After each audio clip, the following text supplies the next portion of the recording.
God put the words in the reluctant prophet's mouth, and everybody hated the prophet for it. And as it was for the weeping prophets of old, so must it be for the prophets of the future. Dog vomit, you might say. And I say, a worm pulled out of the flesh is a sinister omen. And lest you misunderstand me, God's no part of this. It's God's day off.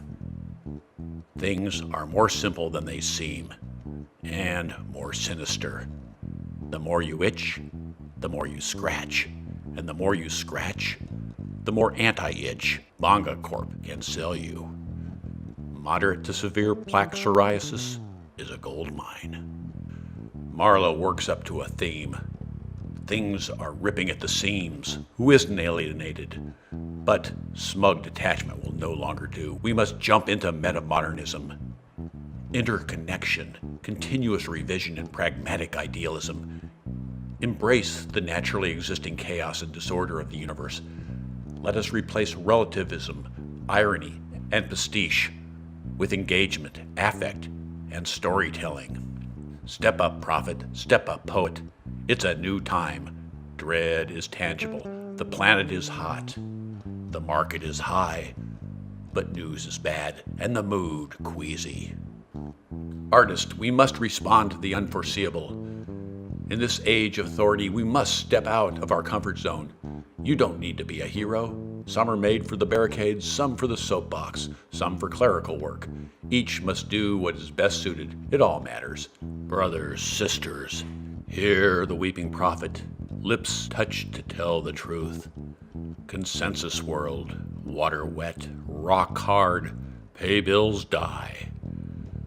I retreat into some alternative poetic reality, and to so much mass-produced malarkey I say, Dada is so now. And I ask, is mustard gas waiting around the corner? Woozy, boozy. Forget being happy, not being wretched is the new bliss. Marlowe whirled like a dervish and voiced the questions of the world. What the fuck and what now?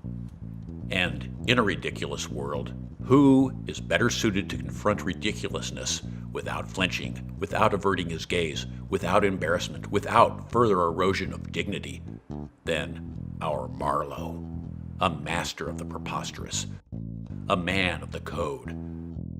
Every man to his tent. What idols will he hide there? And isn't it written in Proverbs, worship no idols except for Billy?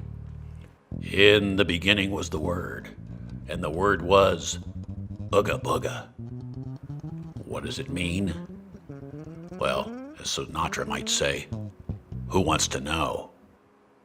Marlowe felt the emotions of the audience beam back at him.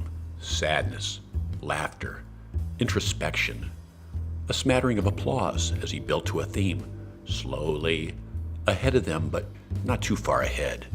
They think they know the punchline, but he will surprise. He gazed in front of him at a massive darkness, but wondered, who was in that audience? A waitress from Omaha? A paroled convict from Milwaukee? Some legendary god he hopes will judge him kindly? Marlowe basked in the audience approval. His crowd, his people, they got him. He'd go deeper, tell more, tell everything, almost. And even that is an illusion. He has no intention of telling everything. And more clearly is the contradiction between what is happening on stage, which he paints as reality, his reality, truth, note the capital T, and he would tell the truth if he could. It is not lack of courage that keeps him from the truth.